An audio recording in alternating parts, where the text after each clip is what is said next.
You don't necessarily have to be the loudest person in the room to go on and achieve big things.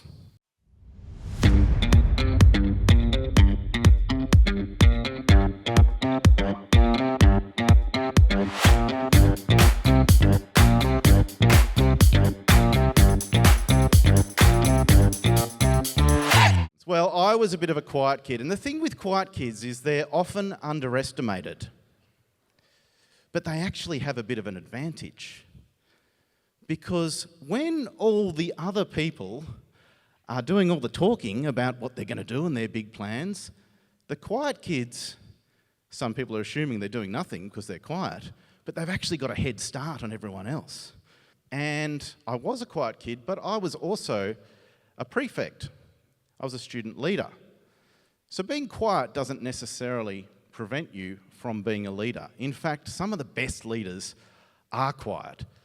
Some of the best leaders know when not to speak too much.